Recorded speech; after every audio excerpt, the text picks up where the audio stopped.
Game Review. Hey guys, it's AposCon, and today I'm reviewing Truck Racer, available for $19.99 on Steam, or often at a pretty deep discount. Now let's get into the core of the game. You have your basic single race exhibition mode that you can compete in local split screen if you so choose, or just against the AI by yourself. Then you have online mode, which we're really not going to talk much about because the online multiplayer component of this game is pretty much dead. But then we have the meat and potatoes, the core of this game, the championship mode, and it is a pretty sizable mode for an arcade racing title. You start out with your choice of 6 trucks. You can purchase each one of them and upgrade each one of them as you go through.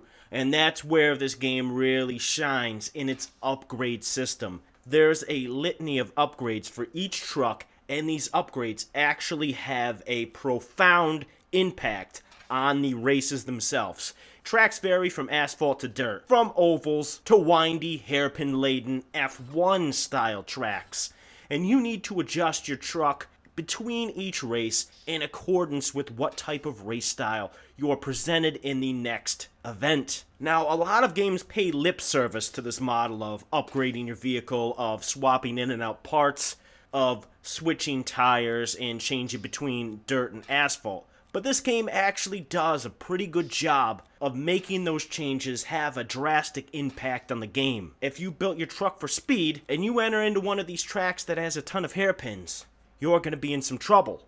Likewise, if you're on a pure oval, and you've built a truck that's built for braking and not for speed, you're probably going to come in last. It's a nice little element that works great, and there's also a lot of customization via paint schemes for people who like that sort of thing. But then let's talk about the championship events themselves. There's 13 different championship events, and these championship events build in difficulty over the course of your championship run. And the way the difficulty is handled in this game, I think is really impressive. I think the difficulty curve of this is one of the best I've seen in a game. Those 13 championship events are comprised of 10 different environments that are assembled in 48 varying configurations. Now, a lot of games claim that they have 48, 50 tracks, but it's just lip service. It's just a marketing bullet point. It's not really true. But this is one of the few games where it actually pretty much is true.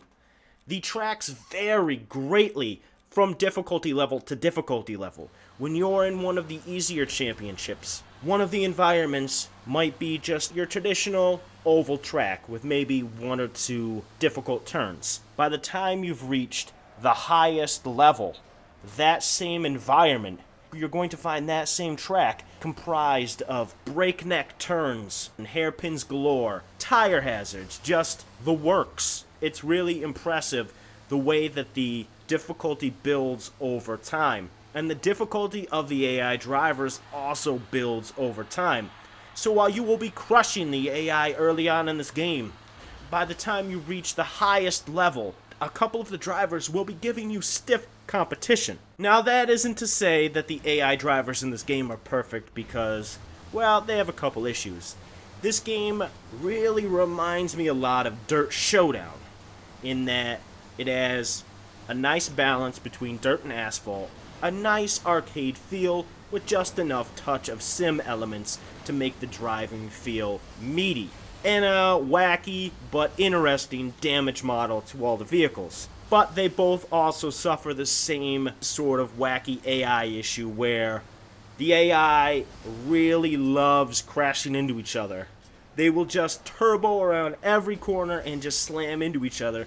At the higher levels, this will often result in a handful of the racers in the field not even finishing the race, just crashing their trucks before they've even made it half of the laps around the circuit. But at the same time, that clunky AI difficulty, that crazy AI driving also adds a level of unpredictability to the game, which makes the game, in my opinion, a lot more fun. When you have a big lead, you don't know if you're going to be able to maintain that lead, or if one of these crazy drivers that you're starting to lap is going to just slam into you and spin you out and leave you playing catch-up the rest of the race. it adds a lot of dynamic feel to the game. And what's really impressive, as you see some of the damage littering the track, this game rarely ever dips below 100 frames per second on my build. And I don't exactly have a top-of-the-line PC. I have a very much upper mid-level PC. So this game runs fantastically and is excellently optimized, and for those who it might concern, this game runs great on Windows 10, and this game runs great with an Xbox One controller. And in that vein, the trucks also control excellently. They have a nice weight to them. They actually feel like you're driving a truck. And when you hit your turbo boost, you feel absolutely out of control, like I'd imagine you would if you put turbo boosters on a truck. So across the board, this game is pretty much everything you want out of an arcade title. You're getting a solid 6-ish hour championship mode comprised of 13 events with 5 to 10 races in each. And those events, they're only comprised of 3 different race types. You have your time trials, you have your knockout modes, and you have your traditional races. Races have 10 trucks in the field. This game doesn't try to do too much. It's a nice, focused experience. It knows what it's trying to be. It's not shooting to hit a bunch of different bullet points. It's just trying to be an arcade racer. And it succeeds at every level. So this is a big recommendation from me, and I'm giving this game an 8.6 out of 10.